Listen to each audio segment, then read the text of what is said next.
마태복음 7장 11절에서 17절 말씀입니다. 그 후에 예수께서 나인이란 성으로 가실새 제자와 많은 무리가 동행하더니 성문에 가까이 이르실 때에 사람들이 한 죽은 자를 메고 나오니 이는 한 어머니의 독자요 그의 어머니는 과부라.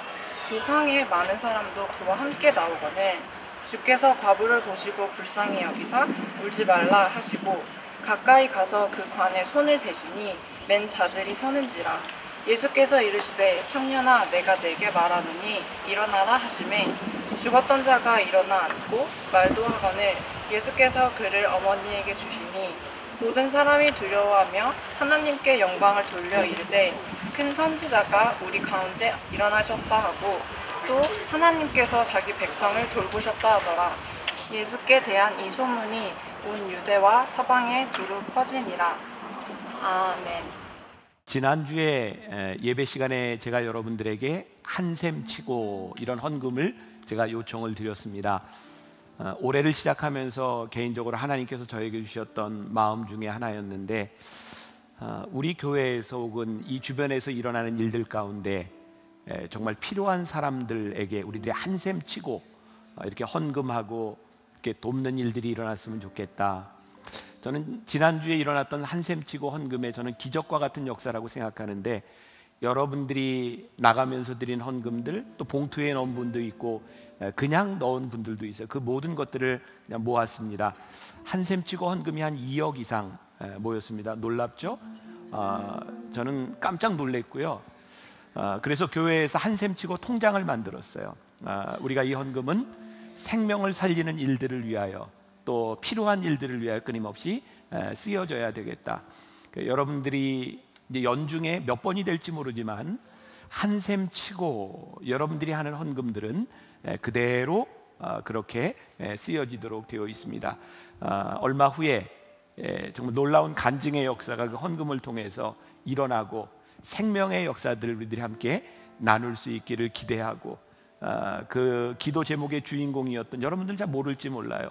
그 교인을 위해서 또 중보하고 함께하는 시간이 되었으면 좋겠습니다. 우리 한번 인사를 나누고 좀 말씀으로 들어갔으면 좋겠는데, 지난주에 우리가 인사를 뭘로 했죠? 그 전주에는 봄이 왔어요. 지난주에는 진짜 봄이 왔어요. 오늘은 꽃도 폈어요. 이렇게 한번 두 손을 흔들어 인사하겠습니다. 시작. 꽃도 폈어요. 네, 사실 지난 어제였어요. 제가 아침에 나와보고 비가 온 다음에 교회 앞에 매화가 폈더라고요. 깜짝 놀랐어요. 오늘 말씀 가운데 여러분들의 영혼이 소생되는 역사가 있기를 주님의 이름으로 간절히 축원합니다. 사진을 한 장, 그림을 하나 보려고 하는데 지도를 한번 좀 보여주세요. 우리가 지금 배우고 있는 예수님의 기적의 현장들입니다. 첫 주에 어느 지역이었죠? 요빠라고 하는 지역에서 우리 요나에 대한 이야기를 냈고요. 지난주에는 가나 혼인잔치, 바로 저기 바로 오른쪽이 갈릴리 호수가 있고요. 오늘은 가버나움에 가셨던 예수님께서 나인성으로 내려오셔서 기적을 행하셨던 장면입니다. 여러분들이 기억해야 될 건 가버나움에서 나인성까지 남서쪽으로 약 40km 되는 지역입니다. 이걸 여러분들이 머릿속에 이렇게 잘 넣고 말씀을 들으시면 될 것 같아요. 자, 요건 지워주시고, 지난주에 말씀의 제목이 뭐였죠? 절망의 항아리 순종으로 채우다. 다 잊어버리셨고 괜찮아요. 어쨌든 참 제목이 기가 막히지 않아요? 근데 오늘은 또 이런 제목이에요. 슬픔에서 시작된 기적. 우리가 이 말씀을 이제 함께 나누려고 하는데, 우리가 이 종교에 대한 이야기를 하면서 한 번쯤 이렇게 들어보셨음직한 이야기입니다. 어떤 사람이 그 중동의 사막을 걷다가 길을 잊어버렸어요. 이 난감한 상황에서 이제 종교로 이야기하는 거예요. 공자는 와서 이렇게 이야기를 하죠. 인생은 언제나 다른 길을 가야 하는 겁니다. 이렇게 충고를 해요. 석가모니는 이렇게 말을 합니다. 그것이 인생입니다. 인생은 고행입니다. 마호멧은 이렇게 말을 합니다. 그것이 신의 뜻이니 감수하도록 하십시오. 그 현장에 예수님이 오신다면, 그래 힘들지, 내가 너와 함께 이 길을 갈 거야 라고 말씀하실 것입니다. 오늘 이 말씀은 바로 그런 말씀이에요. 오늘 말씀이 이렇게 시작하고 있습니다. 그 후에 예수께서 우리들에게 중요한 게 그 후에라면 그 이전에는 무슨 일이 일어났는가? 오늘 누가복음 7장 바로 1절부터 일어났던 일과 6장에서 일어났던 일을 우리들이 볼 필요가 있어요. 이 시기는 예수님의 사역에서 아주 역동적인 다이나믹한 예수님의 기적의 사건들이 많이 일어나던 때입니다. 바로 오늘 이 나인성의 과부를 만나기 전에 예수님께서는 이방인이었던 백부장의 하인의 병을 고쳐주셨습니다. 이 백부장은 굉장히 독특한 사람이었어요. 이스라엘의 유대의 장로들과 사람들이 예수님께 나와서 이 사람은 우리 민족을 위하여 회당도 지어주고 괜찮은 사람이니 병을 좀 고쳐, 이 하인의 병을 고쳐주십시오. 그래서 예수님이 이 하인의 병을 고쳐주러 가시는데 백부장이 사람을 보내죠. 예수님 안 오셔도 됩니다. 저도 사람을 부리는 사람인데 주인이 한번 명령하면 되지 않겠습니까? 그때 하인의 병이 낫습니다. 예수님을 주로 고백했던 이 백부장에 대한 이야기가 나오고, 그리고 오늘 나인성의 이 과부의 아들을 살린 기적의 이야기가 나옵니다. 사람들이요, 이 백부장의 하인을 고친 이 이야기를 듣고 많이 놀랐습니다. 그래서 오늘 본문은 그 후에 예수께서 나인이란 성으로 가실 때 제자와 많은 무리가 동행했다. 이 기적의 이야기를 듣고 사람들이 예수님께로 쫙 나아가던 그런 순간이었습니다. 이 시기는 예수님의 정체성을 나타내던 시기였어요. 자, 누가복음 6장으로 조금 더 거슬러 올라가면 거기 안식일에 대한 논쟁이 나옵니다. 예수님께서 밀을 자리고 손으로 비벼서 안식일에 제자들과 함께 드셨어요. 그랬더니 사람들이 이야기를 하는 거죠. 안식일의 이름은 어떡하냐? 막 논쟁이 일어날 때 예수님께서 안식일의 주인이 누구냐? 이런 말씀을 하셨던 거예요. 이제 안식일의 주인이 누구냐? 백부장의 하인의 병을 고치시고 나인성의 과부의 아들을 고치심으로 생명의 주권이 주님께 있음을 드러내는 기적의 사건입니다. 첫째 주와 둘째 주를 통해서 제가 여러분들에게 이런 말씀을 드렸어요. 기적에는 의도가 있다.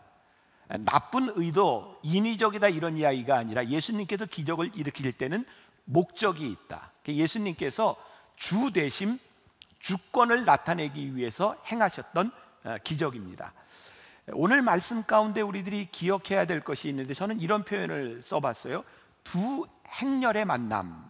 어떤 행렬이에요? 하나는 예수님께서 기적을 일으키시고 능력을 일으키시는 예수님을 바라며 따라가던 군중들의 행렬이 있고요, 오늘 말씀의 주인공인 이 나인성의 과부는 아들을 잃은 슬픔으로 인하여 나오던 장례의 행렬, 이 장례의 행렬과 예수님의 행렬이 만나는 일입니다.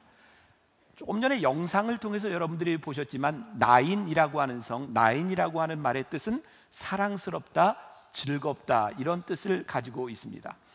예수님께서 가버나움에서 백부장의 하인을 고치시고 남서쪽으로 40km쯤 떨어진 나인성으로 가고 계십니다. 여기에서 장례의 행렬을 만나게 된 거죠. 나인이라고 하는 이름이 아름답다, 즐겁다 이런 뜻인데 아무리 이름이 좋아도 그곳에 인생의 문제는 있습니다. 여러분, 우리들이 살아가면서 우리들이 살아가는 곳 그곳이 어디라 할지라도 이 땅에 살아가는 모든 인간들은 인생의 문제를 가지고 살아갑니다. 그것이 인간입니다. 오늘 본문 말씀 12절에 보면 성문 가까이 이르실 때에 사람들이 한 죽은 자를 메고 나오니 이는 한 어머니의 독자요 그의 어머니는 뭐라고요? 과부라. 그 성에 많은 사람도 그와 함께 나오거늘. 여기에서 이 과부라고 하는 말이 히브리어로, 저는 히브리어 잘 몰라요, 알마나라고 하는 뜻인데 이 말은 이런 의미를 가지고 있대요. 침묵하는 자, 목소리를 낼 수 없는 자. 이게 무슨 말이냐면 너무 힘들고 아프고 괴로워서 소리도 낼 수 없는 자, 그게 과부라는 뜻입니다. 여러분, 설상가상이라고 하는 말이 있죠. 이게 딱 맞는 말일 것 같아요. 이 사람이 언제 혼자 됐는지 몰라요. 남편이 없이 그 당시에 살아간다고 하는 건 참 어려운 일이었고 이 여인에게 유일한 소망이 있었는데 아들이었어요. 근데 그 아들이 세상을 떠나게 된 거예요. 설상가상이. 너무 슬프고 괴롭고 아파서 소리조차 낼 수 없는 이 여인. 그런데 이 여인의 장례 행렬에 유대 사람들이 다 같이 가고 있었어요.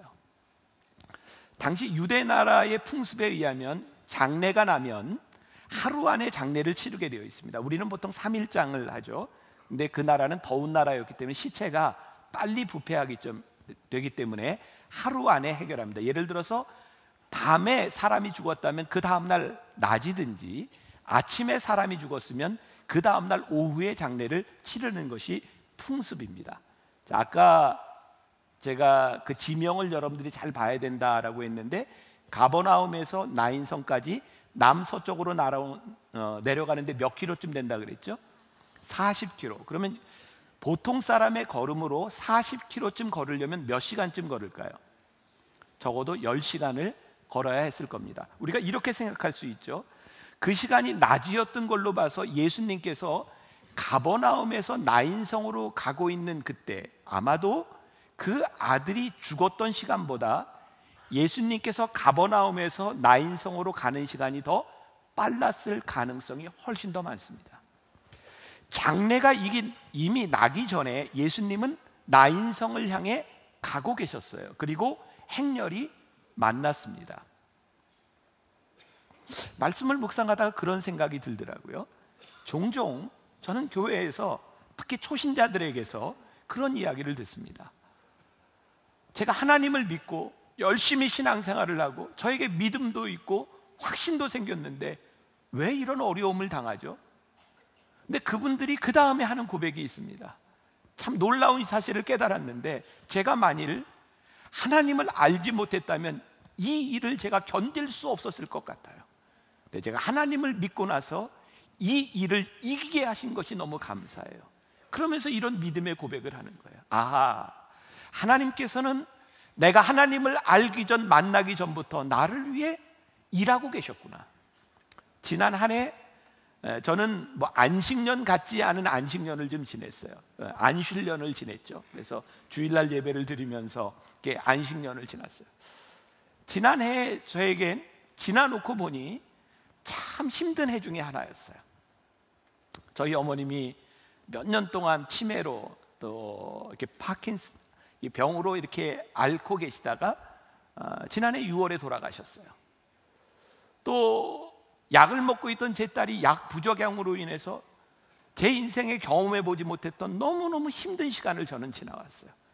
이렇게 지나놓고 보니 제 인생에 처음으로 경험해 봤던 그 안식년의 시간을 지나지 못했다면 제가 교회 일을 하면서 이 시간을 지날 수 있었을까? 생각해 보니 하나님께서는 제 삶에 참 하나님이 귀하게 역사하고 준비하고 계셨구나 라는 생각을 하게 되는 거예요. 오늘 가버나움을 떠나서 나인으로 내려가시는 예수님의 행렬은 그 여인의 아들이 죽기 전부터 그 여인을 향해 향하고 있었어요. 오늘 우리들이 믿음으로 고백할 수 있는 정말 중요한 것이 있는데, 하나님께서는 우리를 만나기 위해서 우리의 인생의 고난이 시작되기 전부터 우리를 향해 일하고 계셨다는 사실이에요. 이게 우리들에게 고백될 때 참 놀라운 하나님의 손길을 느낄 수 있지 않을까. 오늘 기적의 시작, 지난주에 기적은 어떻게 시작됐죠? 포도주가 떨어져 봐야 알아요. 오늘의 기적은 어떻게 시작해요? 예수님께서 그 여인을 불쌍히 여기며 시작해요. 오늘 13절에 보니까 주께서 과부를 보시고 불쌍히 여기사 울지 말라 하시고 라고 되어 있어요. 이 과부가 어떻게 안 울 수 있는 상황인가요? 저는 어쩌면 이 상황은 기적을 기대할 수 없는 상황이라고 생각해요. 기적이라고 하는 것도 가능성이 있어야 기대를 하지, 이 과부의 아들이 죽어버린 상황 가운데서 사람들이 무엇을 기대하겠습니까? 예수님께서 이 죽음을 가지고 걸어가는 그 장례의 행렬 가운데 그 관에 손을 대셨어요. 이것도 있을 수 없는 일이에요. 유대 나라 풍습에 의하면 죽은 사람의 관 위에 손을 댄다고 하는 것은 부정하게 되는 일이라 할 수 없는 일이었어요. 예수님은 평범하게 일어날 수 있는 일들이 아니라 기대할 수 없는 일들 가운데서 무언가를 하고 계셨어요. 제가 여러분들에게 그런 말씀을 드리죠. 성경을 읽을 때 우리들이 묵상하는 습관도 중요하고, 여러분들이 가능하다면 성경 하나만을 보는 게 아니라 이렇게 다른 버전의 성경들도 보면 훨씬 더 유익하다. 저는 이제 말씀을 준비할 때 여러 성경을 놓고 봐요. 그 중에 하나 NIV라고 하는 영어 성경을 보게 되었는데 이렇게 표현이 되어 있더라고요. 한번 띄워줘 보실래요? 제가 은혜가 됐기 때문에 여러분들에게 보여드리는 거예요. When the Lord saw her, 그녀를 보았을 때 His heart, His가 누굴까요? 예수님의 heart went out to her 라고 되어 있어요. 예수님의 마음이 그녀에게로 들어갔다. 그리고 예수님께서 그녀에게 말씀하셨다. 울지 말아라. 이 말씀을 묵상하는데 저에게 느껴지는 거예요. 예수님의 마음이 그녀의 마음 가운데 들어가 예수님께서 그녀에게 말씀하셨다. 울지 말아라. 어쩌면 오늘 이 가운데 있는 우리들 누군가에게 예수님께서 하시는 말씀이 사랑하는 딸아, 울지 말아라. 예수님의 마음이 우리의 속에 들어와서 우리들에게 말씀하고 계세요. 우리말 성경에는 불쌍히 여기사라고 되어 있는데 예수님께서 그냥 불쌍히 여겼다 이 말이 아니라 애통하고 아파하는 그 여인의 마음으로 들어오셨어요. 그리고 울지 말아라. 저에게 이런 말씀이 떠올라서 애통하는 자는 복이 있나니. 우리가 아프고 힘들고 애통하는 것이 복이 있는 이유는 애통하는 우리의 마음 가운데 주님이 들어오셔서 상한 심령 가운데 우리들에게 들어오셔서 울지 말아라 말씀하시는 것이 우리들에게 복이구나. 오늘 15절 말씀해 보니까 예수님께서는 죽음에서 건진 그 아들을 살리시고 그 어머니에게 아들을 주셨다라고 되어 있어요. 제가 여러 가지 성경을 본다 그랬잖아요. 유진 피터슨이 쓴 메시지 성경에 보니까 또 이렇게 표현이 되어 있더라고요. Jesus, 예수님께서 presented him to his mother. 예수님께서 그 아들을 그녀에게 주셨어요. 그냥 다른 성경에 보면 get back, 돌려주셨다 이런 표현도 있는데 presented, 주셨어요. 근데 이 present가 무슨 말하고 같은 뜻을 가지고 있다? 명사의 선물, 또 현재 이런 말이에요. 저에게는 이렇게 느껴지는 거예요.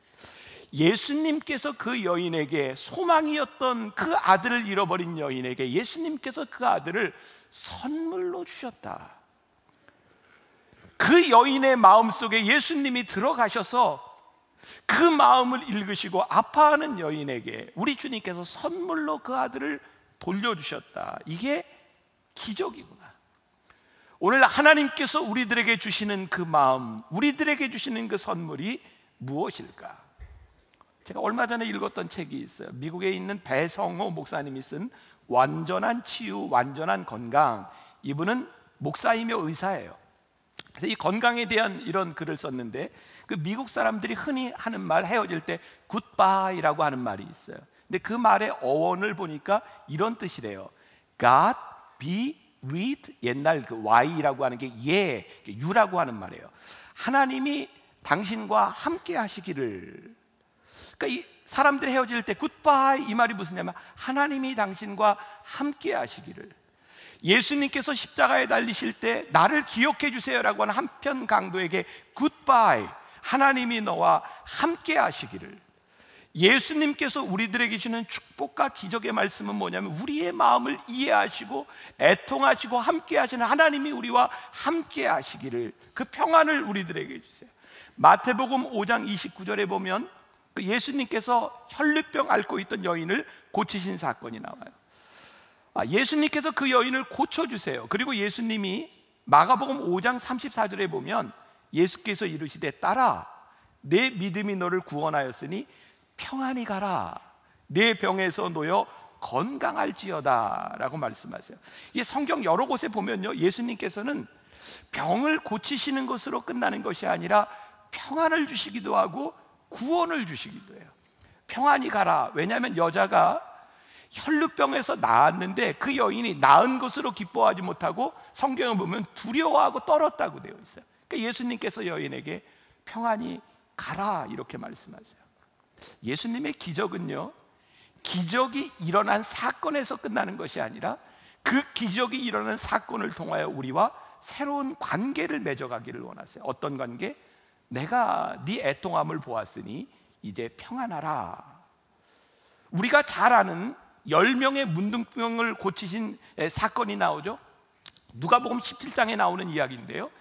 10명의 문둥병자들이 예수님께 나와서 다윗의 자손이여 우리를 불쌍히 여기소서. 예수님께서 제사장에게 가서 너희의 몸을 보여라 그랬는데 10명이 가다가 나왔어요. 그런데 그 중에 한 사람만 예수님께 나와서 감사했죠. 우리 감사절에 많이 듣는 설교예요. 그랬더니 예수님께서 뭐라고 말씀하세요? 내 믿음이 너를 구원하였다. 그러니까 예수님의 기적은 단순한 우리의 현상적인 것으로 끝나는 것이 아니라 우리와 새로운 관계 속에 들어가기를 원하시고 우리들에게 기쁨과 평안을 주시기를 원하세요. 혹시 기억하세요? 지난해 초에 이루다 목사님이 설교하면서 이런 얘기를 했어요. 기억나시는 분 더듬어 보세요. 어떤 장로님이 사냥을 굉장히 좋아해요. 사냥을 가기 전에 하나님께 기도해요. 하나님, 제가 이 사냥을 가서 곰을 하나 잡으면 교인들과 함께 곰국을 끓여서 잘 나누고 이 곰을 가죽을 가지고 박제를 해서 건축원금에 쓰겠습니다. 하나님 도와주세요 하고 기도를 해요. 그 순간 숲속에 있는 곰도 기도를 합니다. 어떻게 기도하냐 이런 건 묻지 마세요. 곰이 이렇게 기도하였어요. 하나님, 오늘도 저에게 일용할 양식을 주셔서 감사합니다. 이런 기도를 하다가 숲속에서 기도한 장로님과 곰이 만났어요. 그런데 곰이 이 장로님을 잡아먹게 된 거예요. 장로님이 하나님께 이렇게 묻죠. 하나님, 왜 제 기도를 안 들어주세요? 그랬더니 하나님께서 이렇게 말씀하셨어요. 야, 간구하는 기도보다 감사하는 기도가 세다. 그래서 잡혀먹었다. 이걸 또 너무 심각하게 듣지는 마세요. 지금 뭘 얘기하려고 하는 거예요? 간구의 기도보다 감사의 기도를 하나님이 기뻐하신다. 그러니까 이 기적은요, 우리들의 인생에 간구에서 끝나는 것이 아니라 이 간구가 감사로까지 이어질 때 기적이 우리들 속에서 역사하는 거예요. 우리가 잘 아는 요한일서 요한 3서 1장 2절의 말씀이 있죠. 사랑하는 자여, 내 영혼이 잘됨 같이 내가 범사에 잘되고 강건하기를 내가 간구하노라. 이 성경도 보면 오늘 제가 영어를 많이 써서 죄송합니다. 제가 원래 영어 잘 못해요. 근데 의미가 좋아요. 내 영혼이 잘됨 같이라고 하는 말이 get along well 이라고 하는 말이에요. 이 말이 이런 표현은 get along, 와, 잘됨, 주님과 함께 잘 돼 나가는 거예요. 하나님께서 우리들의 마음 가운데 가지고 있는 소원이요, 우리를 향한 하나님의 마음이에요. 하나님의 마음이 어떤 마음일까요? 제가 사실은 준비했던 영상이 있는데 어제 우리 영상팀이 다른 걸 하나 보여줬는데 어쩌면 하나님의 마음이 이럴 수 있겠구나 하는 생각이 들어서 여러분들과 한번 같이 보려고 하는데, 저는 영상을 볼 때 여러분들 표정을 봐요. 네, 한번 잘 보세요. 아이들은 자신의 꿈에 대해 어떤 생각을 갖고 있을까요? 한 고등학교를 찾아가 청소년의 꿈을 스케치하다라는 주제로 의식조사 프로그램을 촬영하기로 했습니다. 안녕하세요. 수능 잘 봤어요? 다들 시선을 피하는데 오늘 얘기할 거에 대해서 조금 학생들이 생각하는 꿈은 과연 무엇일까요? 질문지를 갖고 왔어요. 죽기 전에 꼭 해보고 싶은 당신의 꿈은 무엇인가요? 이게 버킷리스트라고 하죠, 요즘에.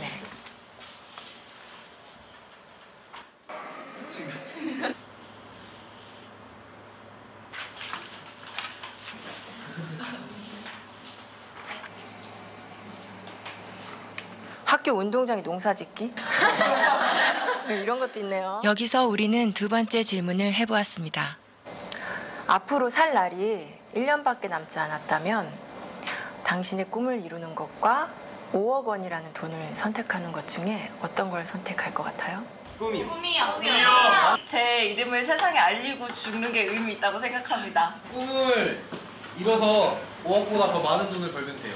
나 1년밖에 안 남았는데 끝까지 해야죠. 롤스로이스 타고 싶어요. 제가 먹고 싶은 치킨 먹고 튀기면서 살 거예요. 꿈은 솔직히 5억보다 더 큰 가치가 있다고 생각해요. 잠시만요.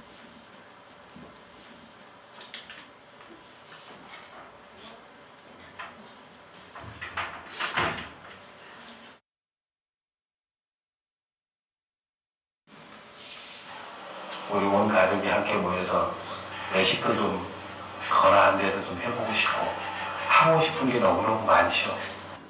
아들이랑 둘이서 배낭여행 한번 가고 싶어요. 아, 집 투어? 아들이랑? 저희 고향 양평으로 데려가서 그림같이 멋있는 집을 짓고 사랑하는 가족과 함께 행복하게 사는 게 제 꿈입니다. 조그만 극장이라도 하나 해줬으면 성진이가 하고 싶어 하는 거니까. 많은 추억이나 또 집사람한테 그동안 못 해준 거 그런 것만 생각나더라고요. 가족과 함께 여행을 하는 게 제 꿈입니다. 근데 할 수만 있으면 진짜 같이 한번 성진이 데리고 여행을 좀 해보고 싶습니다. 구석에 친구들 한번 만나보고 싶어요. 맥주 한잔 마시고 싶어요. 그거 괜찮죠?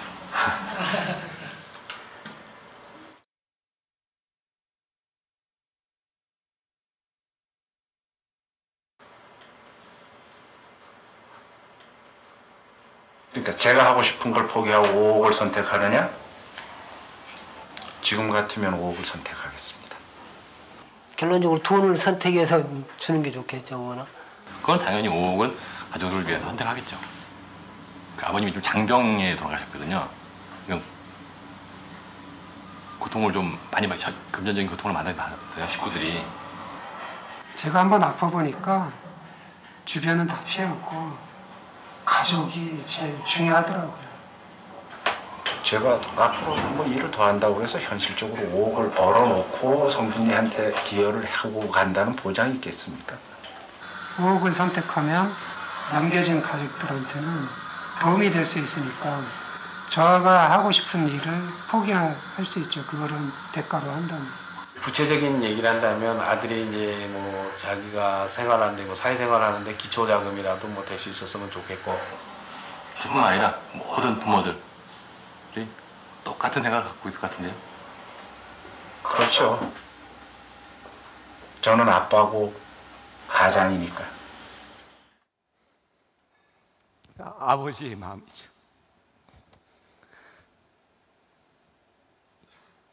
일 년 남은 생에 꿈을 이루겠다는 애들하고 틀리 아버지는 자식을 생각해요. 아, 하나님 아버지의 마음이 이런 마음이었구나. 하나님이 우리를 불쌍히 여기시는 마음이 이런 마음이었구나. 그 여인의 마음속에 들어가셨던 아버지의 마음이 이런 마음이었구나. 로마서 5장 8절에 우리가 잘 아는 말씀이 우리가 아직 죄인 되었을 때에 그리스도께서 우리를 위하여 죽으심으로 하나님께서 우리에 대한 자기의 사랑을 확증하셨느니라. 이 기적은요, 하나님의 마음이 우리의 마음 가운데로 들어오셨던 지극히 이기적이고 개인적인 우리들의 마음 가운데 하나님의 마음이 무엇인지를 보여주셨던 거예요. 이 기적은 무엇인가? 오늘 본문 말씀 16절에 보니까 모든 사람이 두려워하며 하나님께 영광을 돌려 이르되 큰 선지자가 우리 가운데 일어나셨다 하고 또 하나님께 자기 백성을 돌보셨다 하더라. 이 기적이 일어났더니 사람들이 어떤 고백을 하게 됐냐면, 와, 하나님이 우리를 돌보셨어. 이 16절에는 두 가지 중요한 단어가 나오는 거예요. 하나는 두려워하여, 또 하나는 영광을 돌려. 지극히 이기적이고 개인적인 우리의 인생 가운데 하나님이 들어오시는 것은 참 두려운 일인 것 같아요. 우리의 부족하고 추악한 우리의 모습 가운데 하나님이 들어오셔서 역사하시는 것은 참 두려운 일인 것 같아요. 그런데 그 두려운 일을 바라보는 우리들의 마음 가운데, 와, 하나님은 우리의 아버지 하나님이구나, 영광을 돌리게 돼요. 영어 단어 가운데 이런 말이 awesome이라는 말이 있어요. 미국 사람들이 잘 쓰는 말이에요. 예배시 awesome God, 놀라우신 하나님. 그분이 너무너무 두려워서 놀라우신 하나님, awesome God이에요. 오늘 여기에 나인성 과부의 아들을 살리신 그 기적을 바라봤던 사람들이 놀랍게 이야기해요. 하나님께서 우리에게 돌아오셔서 우리를 돌보아 주셨다. 오늘 말씀 가운데 유진 피터스는 사람이 거룩한 신비의 장소에 있었다 이렇게 말을 해요. 16절을 제가 메시지 성경으로 읽어드릴게요. 모든 사람은 자신들이 지금 거룩한 신비의 자리에 있으며 하나님께서 그들 가운데 일하고 계심을 깨닫고는 조용히 경배했다. 그리고 떠들썩하게 감사하며 서로 큰 소리로 외쳤다. 하나님이 돌아오셔서 자기 백성의 필요를 돌보아 주신다.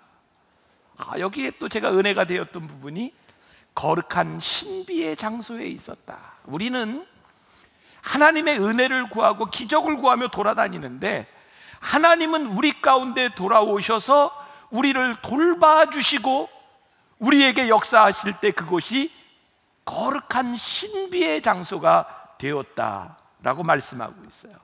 그리고 17절에 가서 보니까 예수께 대한 이 소문이 온 유대와 사방에 두루 퍼지니라. 저는 또 이렇게 표현을 바꿔봤어요. 거룩한 소문이 퍼져가기 시작했구나. 하나님께서 자기 백성을 돌보신다고 하는 거룩한 소문이 퍼져가기 시작했구나. 여러분 보세요. 많은 군중이 모여 있는데 기적이 일어난 것은 나인성 과부에게 일어난 일이에요. 다른 사람들은 그 된 일들을 바라보며 하나님은 우리를 돌보시는 분이십니다. 거룩한 소문을 내기 시작했어요. 오늘 누군가에게 일어났던 이 기적이 누군가에게 거룩한 소문으로 번져가기 시작하며 하나님은 이런 분이십니다. 하나님을 경배하기 시작해요. 오늘 예배를 드리는 우리들 가운데 혹시 죽음의 행렬을 가고 있는 사람이 있을지 몰라요. 다 틀려요. 그런데 놀라운 것은 이 죽음의 행렬이 시작되기 전부터 하나님께서는 우리를 향해 오고 계시고 우리를 만나기를 원하신다는 사실이에요. 하나님께서 우리들 가운데 들어오신다는 것은 참 두려운 일이에요. 우리는 자격이 없기 때문이에요. 그러나 이 두려움으로 끝나는 것이 아니라 이 두려움으로 인하여 하나님을 경배하고 예배하게 될 것이에요. 오늘 우리가 불렀던 찬양이 있죠. 주 안에 있는 나에게 딴 근심이 있으랴 십자가 밑에 나가 내 짐을 풀었네. 주님을 찬송하면서 주님을 찬송하면서 할렐루야 할렐루야 내 앞길 멀고 험해도 나 주님만 따라. 저는 이 찬송만 이렇게 들으면 제가 옛날이라 그러면 참 그렇죠. 오래전 교회 가면 눈물을 흘리고 찬송했던 할머니들의 모습, 그때 제가 보기엔 할머니 같은 권사님의 모습들이 생각이 나요. 그분들이 흘리는 눈물 가운데 얼마나 많은 위로를 받았을까. 하루하루를 살아가는 것이 참 버겁고 힘들었던 그분들의 삶 가운데서 주님이 찾아오셔서 우리를 돌보신다, 이 말씀이 얼마나 큰 위로가 되었을까. 요즘 젊은이들이 그런 이야기예요. 어른들에게 옛날 얘기하지 마세요. 어른들이 그러죠. 우리 때는 얼마나 힘들었는지 아냐. 젊은이들이 이야기해요. 우리는 우리 나름대로 겪는 고통이 있습니다. 아무리 이 세상이 이 첨단으로 간다고 해도 우리 인생에 해결되지 않는 문제들이 참 많은 거예요. 저는 한국의 기독교 역사를 바라보며 초창기에 있었던 그 문제들이 오늘날 우리 교회에도 통일하게 존재하는 것을 바라보며, 옛날에는 먹는 것이 없어서 문제였지만 지금은 넘쳐나는 부유함 때문에 우리들이 문제를 가지고 있고요. 일제시대에는 일본의 권력이라고 하는 것 앞에 우리들이 압제를 받았다면 지금은 돈과 권력을 가지고 있는 사람들로 인하여 고통과 힘들어하는 시대를 우리들은 여전히 살아가고 있는 거예요. 우리의 인생의 문제는 결코 끝나는 것이 아니에요. 그런데 주님께서 우리의 인생의 문제 가운데 찾아오셔서 거룩한 소문을 우리들에게 주시는 거예요. 지난주 일부 예배를 마치고 나서예요. 제가 우리 교인들에게 헌금을 요청했어요. 우리 한샘 치고 한번 헌금합시다. 근데 예배를 마치고 났는데 어떤 부부가 제가 처음 보는 분이었어요. 저를 보자마자 울면서 얘기하는 거예요. 목사님, 작년 11월에 그렇게 찬양을 하고, 한예종 좋은 학교예요, 성악을 전공하고 하나님을 찬양하며 다니던 우리 아들이 작년 11월에 교통사고로 세상을 떠났습니다. 우리 아들이 떠나기 전에 엄마에게 내가 지금 얼마를 이렇게 돈을 이렇게 은행에 내고 있는데 아마 몇 년 후에 찾을 거예요. 근데 아들이 죽고 보니 그게 아들의 생명보험이었습니다. 그러면서 저에게 아들이 너무너무 보고 싶어서 구미에 살고 있는 엄마 아버지가 아들을 잊으려고 도촌동으로 이사를 왔고, 아들이 생명으로 남겨놓은 이 돈을 어떻게 써야 할지 기도하고 있었는데, 목사님 말씀을 들으며 우리 아들의 생명보험을 그 사람을 살리는 일에 내야 되겠노라고 그렇게 저에게 이야기를 하는 거였어요. 제가 오늘 새벽에 말씀을 붙들고 기도할 때 이 과부에게 하셨던 예수님의 말씀, 예수님의 마음이 그녀에게로 들어가 울지 마라. 제가 오늘 일부 예배 시간에 그렇게 얘기했어요. 지금 그 어머니를 향해서 우리 주님이 말씀하세요. 더 이상 울지 말아라. 내가 너의 슬픔을 거두어가고 네 아들의 생명으로 또 다른 생명을 낳는 기적을 내가 일으키리라. 저에게 소망이 아픔이 없는 것이 아니라 우리 주님께서 우리들에게 소망을 주시는 거예요. 애통해하고 힘들어하는 그 나인성 과부에게 찾아오셔서 죽음의 행렬을 맞닥뜨리고 소망을 주셨던 하나님께서 오늘 죽음의 행렬을 가고 있는 우리들에게 맞닥뜨려서 우리들에게 말씀하시는 거예요. 우리들 속에 있는 내밀한 아픔 가운데 찾아오셔서, 그래, 내 마음이 내 속으로 들어가. 내가 네 아픔을 안다. 더 이상 울지 말아라. 하나님께서 어떤 방법으로 우리들에게 어떤 기적의 주인공이 되게 할지도 모르겠어요. 분명한 것은 우리의 삶의 죽음의 행렬 가운데 우리 주님께서 오셔서 우리들에게 말씀하시고 우리를 위로하시고 우리를 붙잡아 주신다는 사실입니다.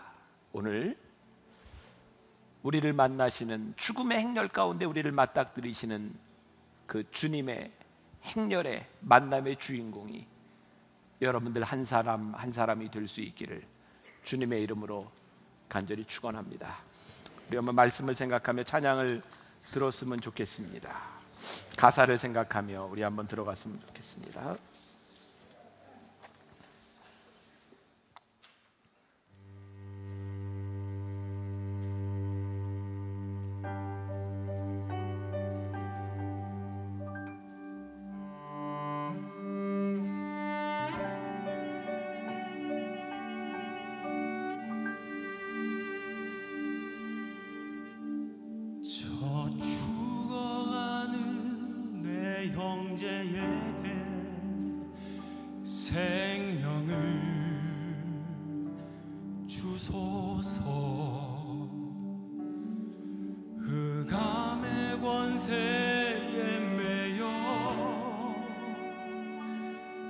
내일을 빼앗긴 저들에게 저 소망 없는 텅 빈 가슴에 새 날을 주소서. 고통의 멍에 매여 신음하고 있는 저들에게 아버지여 이 백성 다시 살게 하소서. 묶였던 자유케 되는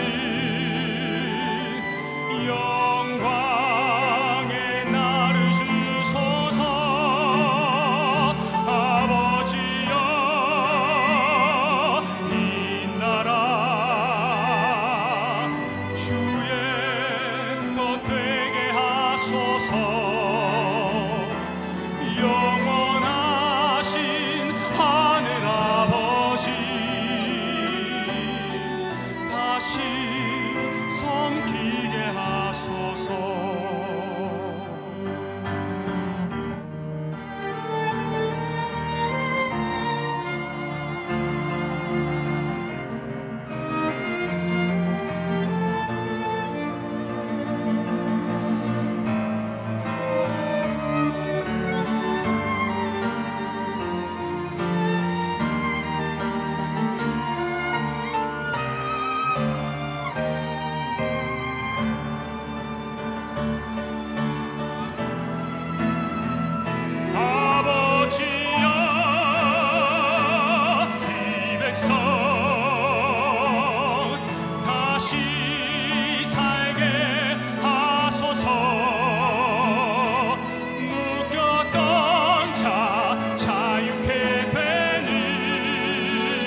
다시 섬기게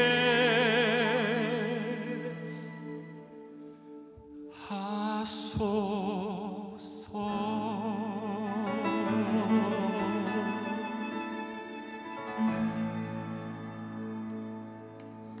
고맙습니다.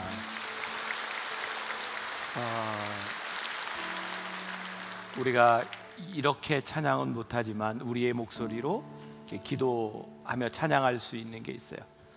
조금 아까 불렀던 찬양, 주 안에 있는 나에게 딴 근심 있으랴 그 두려움이 변하여. 우리 한번 믿음으로 함께 일어나서 찬양하겠습니다.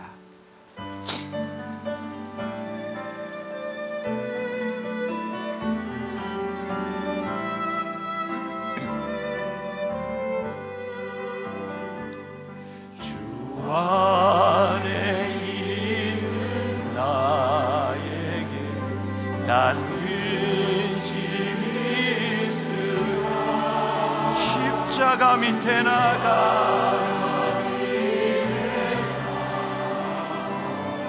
내 짐을 풀었네 주님을 찬송하면서 할렐루야 할렐루야 내 앞길 멀고 나 주님만 따라 그 두려움이 변하여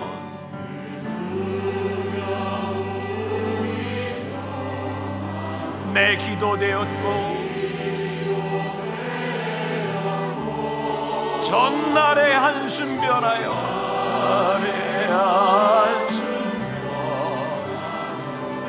내 노래 되었네 주님을 찬송하면서 할렐루야 할렐루야 내 앞길 주님만 따라 주님을 찬송하면서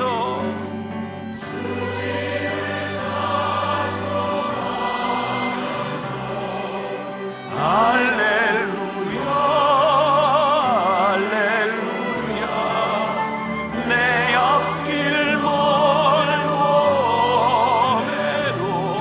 나 주님만 따라 주님을 찬송하면서 주님을 찬송하면서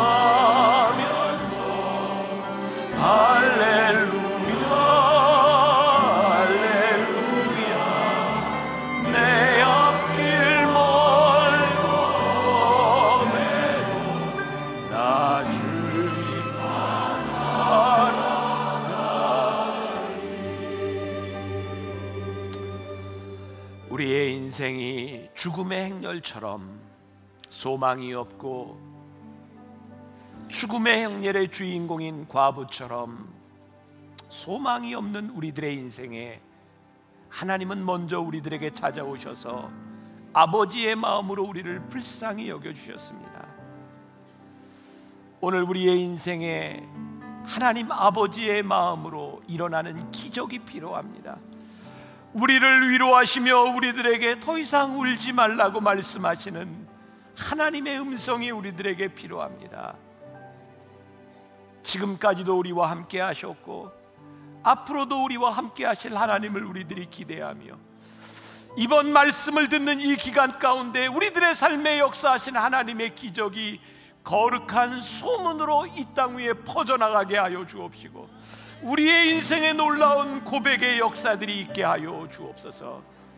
하나님 앞에 드려진 귀한 예물들로 인하여 이 땅의 생명을 살리는 놀라운 기적이 있게 하여 주옵시고 하나님의 말씀이 전파되는 곳마다 하나님의 역사가 일어나게 하여 주옵시고 우리 사랑하는 만나의 식구들 이 땅 위에 살아가는 동안 물질로 인하여 고통당하지 않도록 하나님 하늘문을 여시고 축복하여 주옵소서. 지금은 우리 주 예수 그리스도의 은혜와 하나님 아버지의 무한하신 사랑과 성령의 인도하심이 죽음의 행렬 가운데 찾아오셔서 우리의 소망이 되어주신 그 주님을 바라며 나가는 당신의 사랑하는 모든 백성들 위해 지금부터 영원까지 함께 하시기를 간절히 축원하옵나이다. 아멘.